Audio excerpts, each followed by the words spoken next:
Hello! If you're subscribed and are confused how, maybe it was one of these. By maybe, I mean it was one of these. The story of the Turpin siblings has taken another dark twist. What began with their dramatic escape from their parents' quote, house of horrors in Paris, California in 2018. Okay, awesome! Nice to meet you. Now, cue the title. Today we're talking about a car crash being under investigation to determine if a YouTuber could have caused it.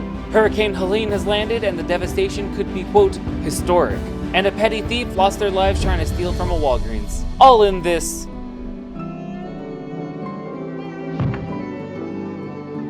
episode of... Okay, I'm recording in the middle of the night, like it's literally 12 p.m. right now. So bear with me, cause brain function no good right now. You know, I actually probably should just get through this while I can see straight. Alice, pull up the first file, thanks. A South Korean driver died in a car crash following a pursuit by a YouTuber who suspected the man was driving under the influence.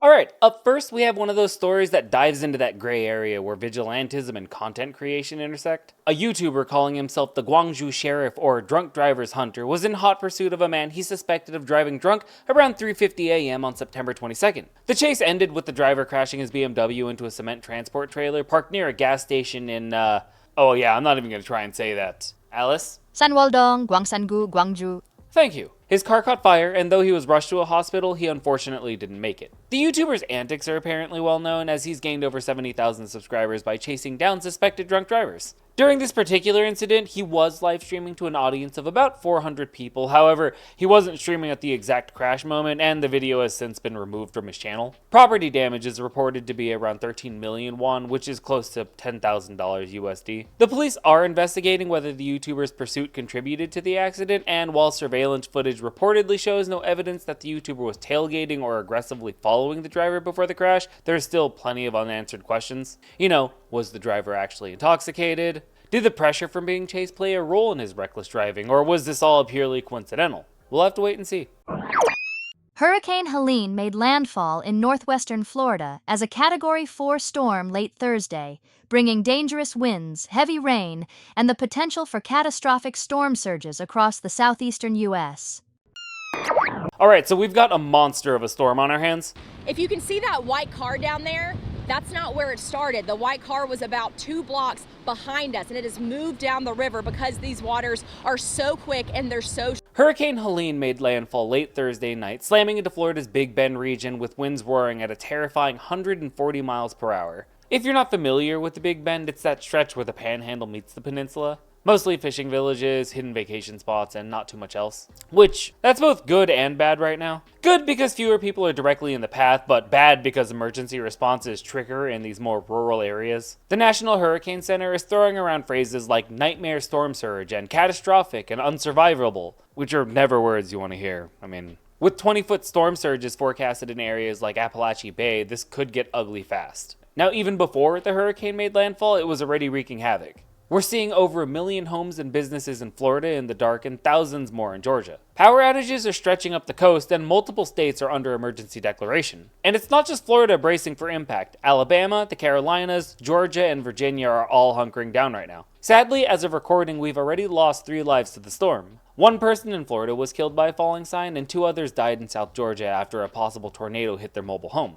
Tornado warnings have also been flying across the southeast, with Georgia seeing at least 12 of them in the span of just a few hours. Let's talk about the water. Siesta Key and St. Pete Beach, some of Florida's more popular beach destinations, are already seeing streets go underwater. North Carolina is getting hit with some of the heaviest rain it's seen in over a century, up to 14 inches in some places. We're talking about flooding on a scale that's hard to imagine, with forecasters warning that it could be historic. As you might expect, evacuation orders are all over the place. From the Florida Panhandle to Tampa, Gainesville, Sarasota, and beyond, folks are getting out. The shelter stories are pretty sobering. One person described the storm size as scarier than anything. Federal authorities are standing by with search and rescue teams ready to dive into what could be an absolute mess. Meanwhile, some people are planning to ride it out on their boats. But for those who stay, the advice from local authorities is kind of grim.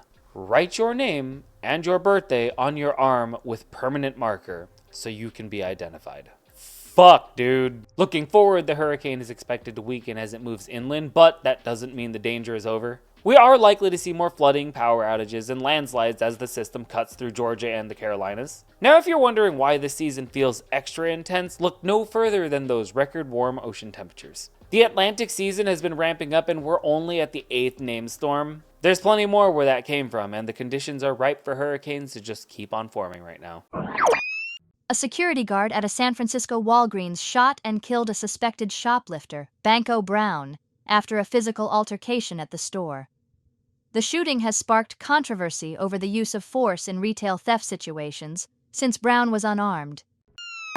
So, let's unpack this. Michael Anthony, a 33-year-old security guard, is making $40 an hour to keep shoplifters in check at Walgreens near San Francisco's Union Square. Now, that's a pretty high hourly rate for a security guard, but when you're tasked with stopping the insane levels of shoplifting happening in San Francisco these days, maybe it's warranted. Anthony was under orders to crack down on theft, part of a broader response to a nationwide spike in retail theft that's been draining profits. On April 27th, Anthony spotted Banko Brown, a 24-year-old black transgender activist, pocketing a few dollars worth of candy. A confrontation followed, turning into a scuffle where Anthony says Brown threatened to stab him. Now the thing is, no knife was ever found, and witnesses claim they didn't hear the threat. But Anthony, thinking his life was at risk, pulled out his gun and shot Brown in the chest. The footage did show a chaotic struggle, but nothing definitively points to Anthony being in immediate danger. So here's where the moral and legal quagmire comes in. Was this an overreaction to petty theft? Did Anthony really fear for his life, or was this a trigger-happy moment from a guy who was under pressure to deliver results in a hostile environment? The DA eventually decided not to charge Anthony, saying he acted in self-defense, but that hasn't stopped firestorms of protests. Civil rights activists, transgender advocates, and Brown's family are all understandably outraged, accusing Walgreens and the security firm of valuing profits over people. Honestly, it's hard to not feel for both sides here. Anthony was doing his job, and he's clearly shaken right now, breaking down in police interviews after the shooting. Meanwhile, Banko Brown died over $14 worth of candy. An all-around lose-lose situation, and it kind of feels like there's a bigger systematic problem going on here. Like, if you think about the broader picture, retail theft, especially in San Francisco, has become such a problem that stores are locking up everyday items, and private security guards are now expected to act as frontline soldiers in the war on shoplifting. Sorry, it's actually a problem, and people need to stop. But the culture of defend the stores at all costs is partly what led to this tragedy, and at the same time, like I just said, people are going way fucking crazy with it. I can't and will not defend it. There should be consequences, but I don't know if death is the right consequence. Maybe we should just chop their hands off like in old days. Joke! It was a joke. Or was it? Open his head! Anyways, on that note, I'm going to call it because I am tired. But if you like what you saw, hit that subscribe button. Make my late nights worth it. Let YouTube know we're worth a damn. And I'll catch you next time. Bye.